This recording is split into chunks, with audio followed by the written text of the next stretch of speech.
कर्माबाई खिचड़ी बनाती थी ना, तो एक दक्षिण भारत के एक साधु आए, तो दक्षिण भारत के साधु ने देखा क्या कर रही हो, बोले खिचड़ी बनाई, स्नान किया, बोले नहीं नहीं वो स्नान के समय तक तो बहुत देर हो जाती है, जगन्नाथ भगवान को वापस जगन्नाथ जाना पड़ता है, बहुत देर हो जाती है, इसलिए मैं बिना नहाए बना देती हूँ। तो दक्षिण भारत के महात्मा जी नाराज हो गए, बोले तुमको कुछ नहीं पता क्या मर्यादा होती है, कैसे होती, और बात तो देखो सही कह रहे हैं, स्नान के बाद ही भगवान का भोग बनना चाहिए, तो पहले स्नान करो। बोले ठीक है बाबा जी हमको पता नहीं था, अब कल से स्नान। अब कल से स्नान करी, अब जब स्नान करके फिर खिचड़ी बनाई, जब तक तो देर हो गई, इतने में भगवान आ गए, और भगवान आकर के बहुत जोर जोर से चिल्ला रहे, माँ कहते थे कर्मा को, तो जोर जोर से कह रहे हैं, कर्मा नाम नहीं था इनका, नाम कुछ और था, पर ये नाम इसलिए पड़ा क्योंकि ठाकुर जी आके चिल्ला चिल्ला कह रहे हैं जल्दी कर्मा, अरे देर हो रही है माँ, जल्दी कर माँ, तो कर्मा नाम पड़ गया। तो बोली भैया अभी तो स्नान ध्यान किया, बनाई खिचड़ी, जल्दी जल्दी खा रहे गरम गरम खिचड़ी, इतने में ही जगन्नाथ मंदिर के समय हो गया भोजन का। आज जगन्नाथ धाम से हमारे महाराज श्री पधारे हैं, तो उनका स्मरण शायद इसी कारण हुआ।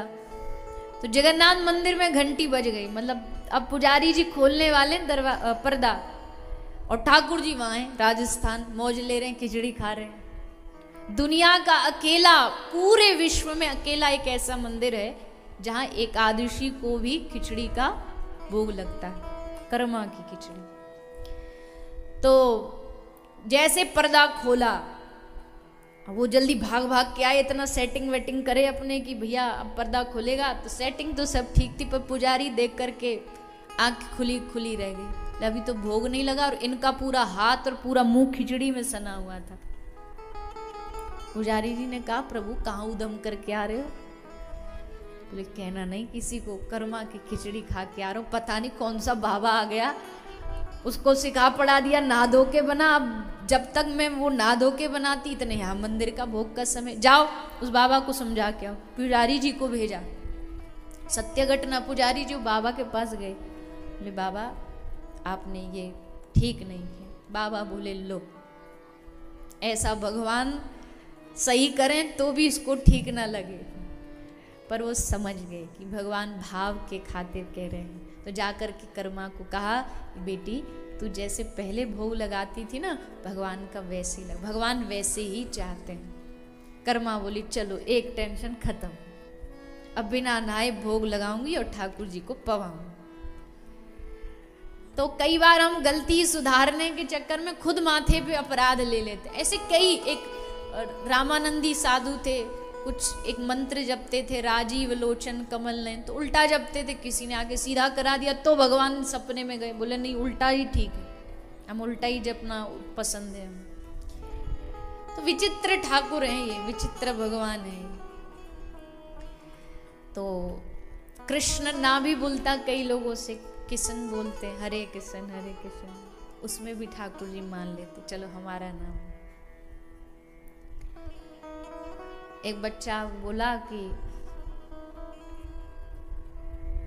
ये ठाकुर जी तुम्हारे बिहारी जी तो काले हैं, तो हरे क्यों बोलते हो, हरे कृष्ण ऐसे बोला करो, काले कृष्ण कृष्ण कृष्ण काले काले, काले राम राम राम काले काले।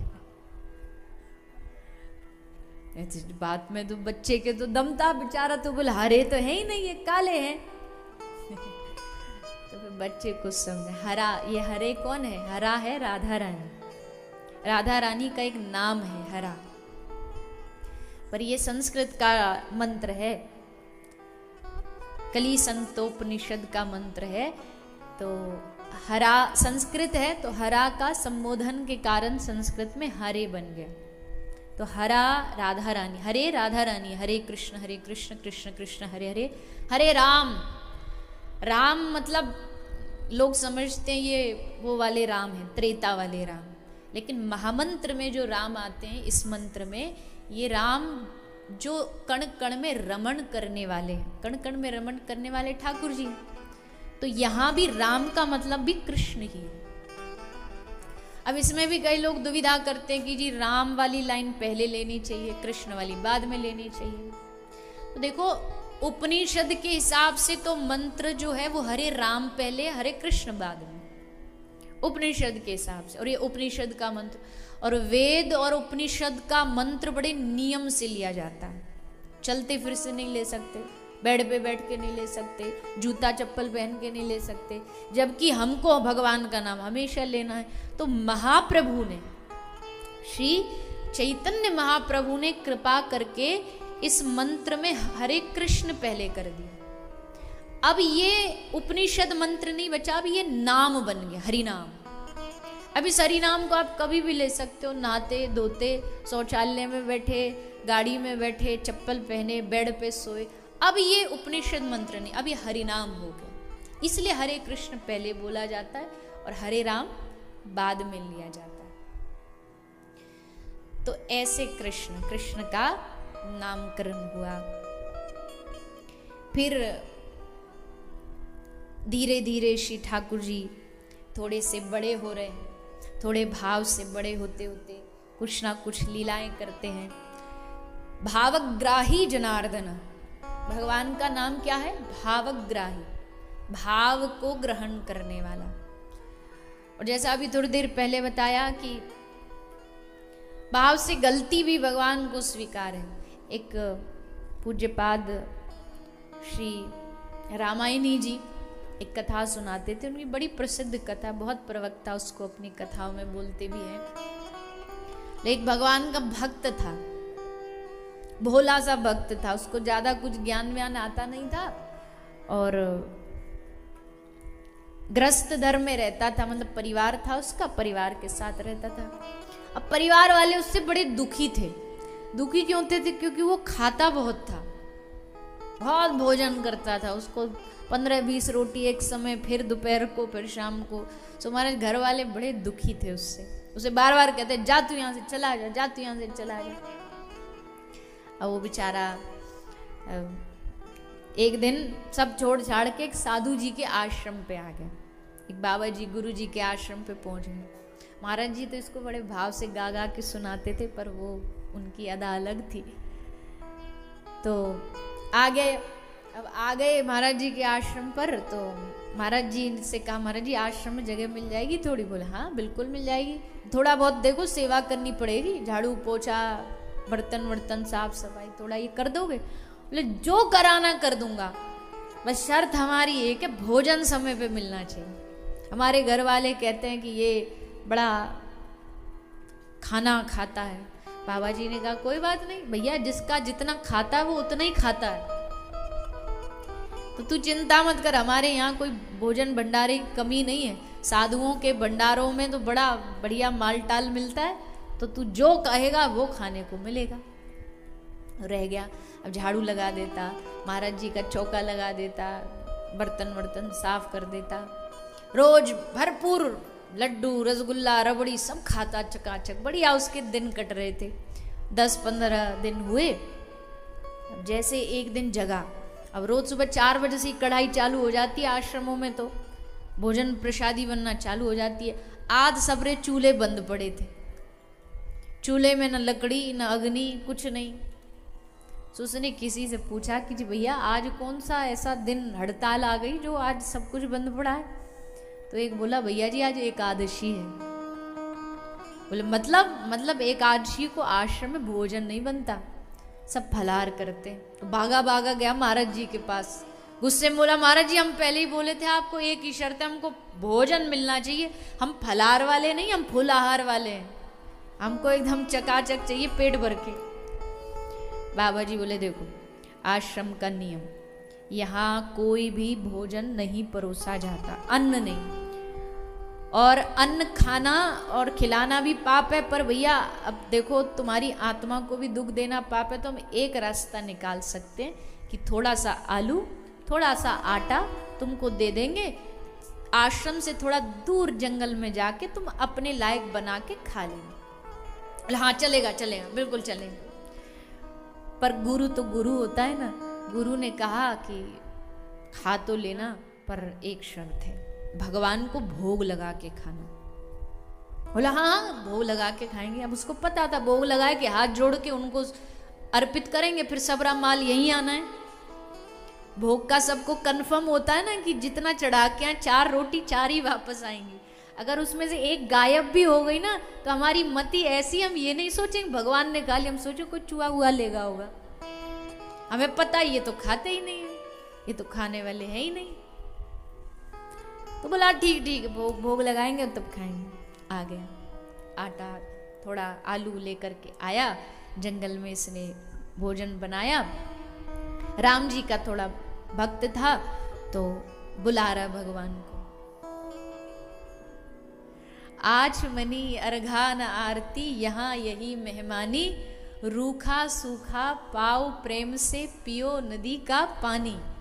राजा राम आइए सीता राम आइए, मेरे भोजन का भोग लगाए। हाँ यही है। तो बोलते कि भैया आओ आकर के भोग लगाओ। अब ठाकुर जी ऐसे थोड़ी आते हैं, नहीं आए। तो मालूम है भगवान को क्या कहता है?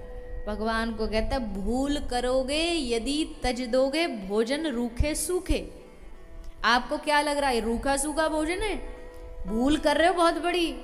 भूल करोगे यदि तज दोगे भोजन रूखे सूखे, क्योंकि आश्रम में है एकादशी बैठे रहोगे भूखे। आज नहीं मिलना वहां कोई सिस्टम नहीं खाने वाने का, चुपचाप आ जाओ, ये रूखा सूखा खा लो, पानी पी लो, जय सिया राम। अब जैसे इस भोलेपन ने भगवान को पुकारा, जैसे भोग के लिए आवाहन किया, तो प्रगटे प्रभु कौतुकी कृपाला। कौतुकी ठाकुर प्रकट हो गए और आज तो ठान के आए कि इस पे कृपा करके रहे, कौतुक करने आए। आए कैसे? इसने आंख खोली और जैसे आंख खोली महाराज एकदम ये तो टेंशन में आ गया। टेंशन काहे की थी? क्योंकि इसने बुलाए थे राम जी, पर यहां राम बाम दिसी जानकी। राम जी अकेली थोड़ी चलेंगे, अपनी धर्म पत्नी जी को मैया को संग लेकर के चलेंगे। तो स्वयं आए और जानकी मैया दोनों को देखा। अब इसको खुश देख करके खुश होना चाहिए, एकदम स्तब्ध हो गया। स्तब्ध होकर के राम जी बोले भैया बेटा क्या हुआ? इसने कुछ नहीं पूछा, बस यही पूछा ये श्रीमती जी कौन है? ये जानकी मैया है। अच्छा अच्छा ये भी भोजन खाएंगी? बोले तूने बुलाया है तो खाएंगी। क्यों? जब से तू पुकार रहा था आ जाओ राजा राम आइए, राजा राम आइए, अब आए तो लगाओ। अब इसने बेचारे ने बनाई इस हिसाब से था, एक हम एक राम जी, 2 का जुगाड़। अब दोनों के दोनों ये आ गए। जैसे तैसे दिल पे पत्थर रख करके इसने वो भोजन दोनों को समर्पित कर दिया। बेचारा भूखा। वैसे ही एकादशी हो गई।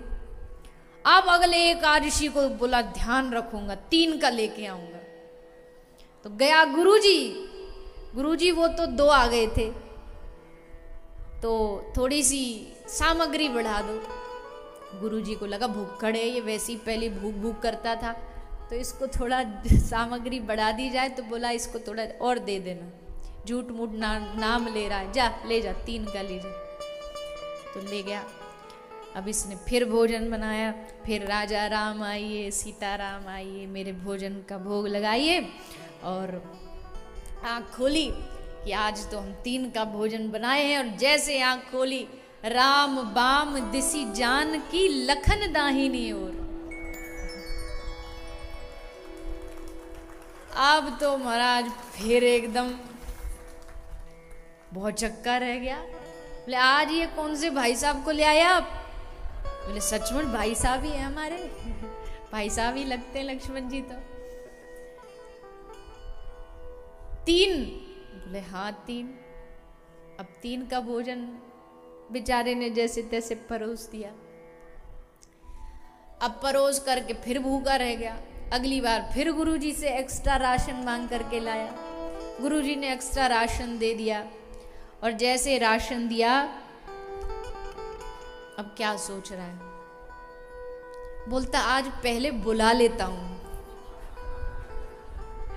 फिर बनाऊंगा, इनका कोई भरोसा नहीं, सबरी मंडली लेके आ जाए। और वही हुआ, जब जंगल में भक्त ने कीन करुण पुकार, तो क्षण भर में प्रकट हुआ दिव्य राम दरबार। आज अकेले नहीं आए, आज लखन भी हैं, शत्रुघ्न भी हैं, भरत लाल जी भी हैं, और हनुमान जी भी नीचे बैठे बैठे मुस्कुरा रहे हैं, ये हम भी आए हैं। अब तो महाराज क्या बोला जानते हैं? बोला देखो, ये रहा आटा, ये रही सब्जी, ये रही अग्नि, तुम जितनों को खाना है खुद बनाओ और भोग लगाओ, हम नहीं बनाने वाले हैं। हम तो बावरे हो गए तुमको खिलाते खिलाते, हर बार मेंबरशिप बढ़ते जा रहे हैं, हम नहीं खिलाने वाले। राम जी ने कहा कोई नहीं, आज हम तुझे खिलाएंगे, बैठ। और तुरंत भगवान ने आह्वान किया, रिद्धि सिद्धि, सारे जंगल में मंगल भंडारा चालू। रिद्धि मैया रोटी बेल रही हैं, सिद्धि जी सेक रही हैं, और सबरे देवी देवता उपस्थित होके आज भंडारा कर रहे हैं। भरत जी पानी भर भर के ला रहे हैं, लक्ष्मण जी सब्जी काट रहे हैं, सबरे देवता काम पे लगा दिए, भोजन प्रसादी सब पाली। अब गुरु जी को जाके कह रहा है, गुरु जी मेरे साथ बड़ा धोखा हुआ। गुरु जी बोले कौन सा धोखा हुआ? बोला प्रथम दिन भोजन के हित जब आसन मैंने जमाई, उधर ना भर सका सिया जब सम्मुख आई। उधर ना भर सका सिया जब सम्मुख आई, फिर विनीत आए भाई पर भाई, फिर विनीत आए भाई पर भाई, निराहार ही रहो आज मोहे परत दिखाई, तुम नहीं तजत सुवानी आपनी हम केते समझाए। अरे नर नारी की कौन कहे, ये बानर हूं संग लाए। मनुष्य तो छोड़ दो महाराज, बंदरों को भी संग लेकर के आए। हम तो महाराज हाथ खड़े कर दिए, अब गुरुजी आप ही संभालो। गुरुजी बोले कहीं ये कोई सामग्री कहीं जाके बाजार में बेच तो नहीं आता, इतनी सामग्री लेके जाता, और हर बार गुरुजी बोले हमको दिखाएगा कौन आता खाने। बोले चलो, ले गुरुजी का हाथ पकड़ के आ गया। आकर के गुरुजी से बोला अब देखना हम बुलाएंगे तुरंत सबरा की सबरा मोहल्ला आ जाएगा। इसने हाथ जोड़ के भगवान को पुकारा और भगवान प्रकट हो गए सबरे दरबार को लेके। अब प्रकट हो गए, बोले देखो गुरुजी आ गए। गुरुजी को दिख नहीं रहे। गुरुजी बोले कहाँ है, कौन है, हमको तो दिखाई नहीं दे रहे। बोला लो हद हो गई, आपको दिख नहीं रहे, हमको छोड़ नहीं रहे, हमारे हर बार पहुंच जाते हैं, हम हमारे पीछे ही पड़े। तो हाथ जोड़ के क्या बोला, हाथ जोड़ करके भगवान से कहा देखो प्रभु, आज इनको नहीं दिखे ना तो हम पे कलंक लग जाएगा कि झूठ मूठ जा करके ये तो कुछ ना कुछ गड़बड़ करता था। इसलिए अगर हमारी इज्जत रखनी है तो आज एक कृपा कर दो हम पर। हमारे जीवन में जितना भी हमने कोई शुभ कर्म किया हो या कोई एक बात भी आपको अच्छी लगी, उसके फल में बस एक काम कर दो, हमारे गुरुजी को दर्शन दे दो। बस भोले भक्त ने जैसे निवेदन किया, प्रार्थना की, सोई प्रभु ने कृपा की, गुरुजी को दिव्य दृष्टि दी और गुरुजी ने देखा सामने पूरा राम दरबार सजा हुआ। कभी कभी ऐसा होता है, कभी कभी गुरु गुड़ चेला चीनी वाला होता है। गुरु में वो भाव भक्ति नहीं होती, पर शिष्य कई बार गुरु से भी ऊपर पहुंचे हुए व्यक्तित्व के धनी होते और उन शिष्य की कृपा से गुरु का कल्याण हो जाता है। भगवान भी सोच लेते हैं जब मास्टर इसका, जो इसका गुरु कहलाने वाला है, उसका कल्याण तो करना पड़े, शिष्य की वजह से गुरु का कल्याण हो जाता है। तो ऐसा भगवान का ही बोला भक्त, भगवान ने इस पर खूब कृपा की, इसके गुरु पर कृपा की। कहने का भाव है कि विद्वता अपनी जगह, ज्ञान अपनी जगह, जिसमें ज्ञान है, जिसमें विद्वता है, प्रणाम है उनके ज्ञान को, उनकी विद्वता को। पर अगर उस ज्ञान में भाव ना हो, उस ज्ञान में भोलापन ना हो, तो विद्वता एकदम रूखी है, एकदम सूखी है। वो विद्वता भीतर अभिमान लेकर के आ जाएगा। लेकिन जो ऐसा सरल भक्त होता है, सरल हृदय जिसका होता है, भगवान को ऐसे भक्तों की चाह होती है।